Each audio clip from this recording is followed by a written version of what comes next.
Win over the Jazz. Damian Lillard made history, needing just 29 shots and 10 free throws to score 60. SA, is he the best shooter not named Steph Curry?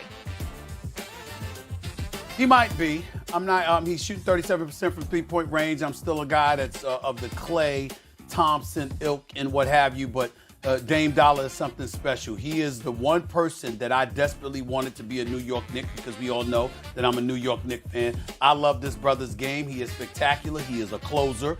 He's electrifying in so many ways, but he's committed, so committed to Portland. But it's a damn shame he's in that market that we don't get to see more of him, because he is electrifying. And boy, did he put on the show last night. It was something special. It really was. Absolutely. All right, we got some NFL games. 60 points for the fourth time in his career during Wednesday's win over the Jazz. Damian Lillard made history, needing just 29 shots and 10 free throws to score 60. SA, is he the best shooter not named Steph Curry? He might be. I'm not. He's shooting 37% from three-point range. I'm still a guy that's of the Clay, Thompson ilk and what have you, but Dame Dollar is something special. He is the one person that I desperately wanted to be a New York Knick, because we all know that I'm a New York Knick fan. I love this brother's game. He is spectacular. He is a closer. He's electrifying in so many ways, but he's committed, so committed to Portland. But it's a damn shame he's in that market that we don't get to see more of him, because he is electrifying. And boy, did he put on the show last night. It was something special. It really was.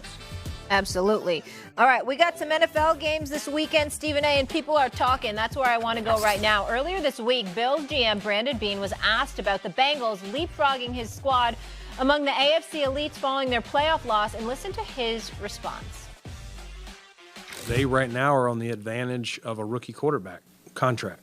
And, you know, they had some lean years, and without getting too much into their build, I don't want to suck bad enough to have to get Jamar Chase. Like, he's a heck of a talent. I'd love to have him, but you gotta go through some lean years to do that.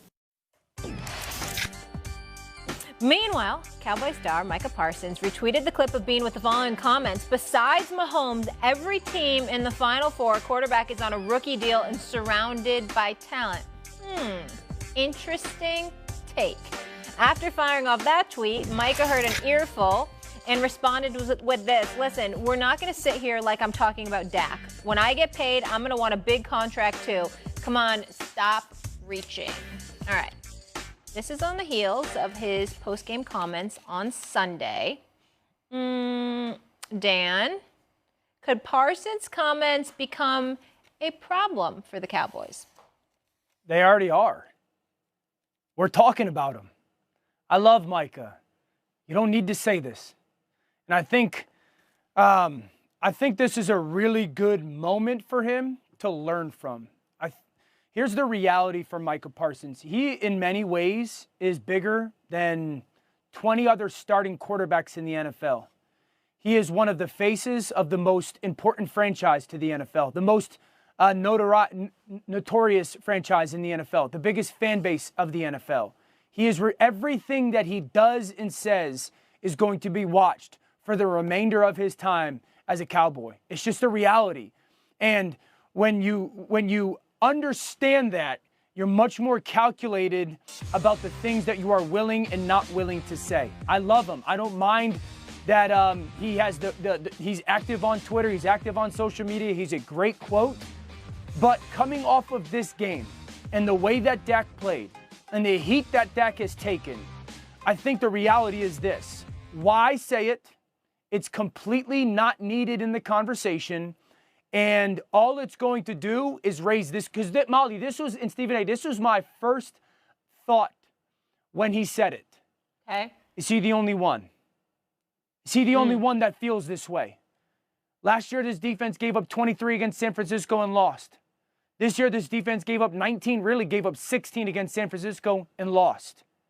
And I think to myself, does anybody else on that team feel that way? Are they or willing to share the way? And here's the reality, too. Like, that wasn't the case in the playoffs last year. It wasn't the case in the playoffs the year before when it comes to cheap quarterback. One rookie deal last year in the Final Four, one rookie deal in the year before in the Final Four, one rookie deal in the year before in the Final Four. So this is a little bit of an anomaly when it comes to the past couple seasons. I just think you got to learn from this and realize you don't need to say this because, yes, people are going to take what you say, Micah, because you're one of the best players in the NFL and you play for the most revered franchise. Everything you say and do is going to be seen by millions and millions of people. And I think he's got to learn from this one. I completely disagree with you, Dan. But first, let me ask you this question just to make sure I have my facts straight. Dak Prescott's first interception gave the 49ers offense the ball back. Yes. In the red zone, correct? Yes. Yes, sir. And that led to 3 points. Yes, sir. The second interception he threw led to what? Didn't that lead to a touchdown? No, it took 3 points off the board. That was right before half. They were in field goal range, so it took 3 points off. Yes. Okay, and they ended up getting a field goal before the half. I stand corrected. I stand corrected because I guess what I was thinking of, okay, all right, then it was about 6 points instead of 3, right? So, in other words, it should have been basically 16-15, basically. And if that's the dilemma that you're working under, who knows what could happen? Okay, because an additional 3 points for Dallas and a subtraction of 3 points for the San Francisco, Stephen A. did go take that interception and go get a field goal right before the half in like a minute 30. So it is 9 points essentially. You're right with that. Gotcha. Yes. Okay, that's not good. Okay, there you go. So what Micah Parsons is the face of this Dallas Cowboys defense. 13.5 sacks today, this season. Clearly the leader of the defense, despite DeMarcus Lawrence and Trayvon Diggs and these brothers being on the squad. Micah Parsons is speaking for the defense. They did their job. And they're not advancing to the NFC Championship game, and they know it's not their fault. And they are absolutely disgusted because for the second year in a row, their quarterback wet the bed. Now, he's talking about when he comes back, and listen, who am I to talk? Just to throw myself on Front Street. Listen, I was initially in a brouhaha because I sat up there and said I got love for both Rihanna and Beyonce, but I'm a Beyonce fan, and everybody lost their damn mind like I committed a crime. Okay, I got that. Yeah. Okay, so I'm not gonna knock him for that, for coming back and clarifying his point that he wasn't talking about Dak Prescott's money. But here's what he was saying, Dan. We did our job.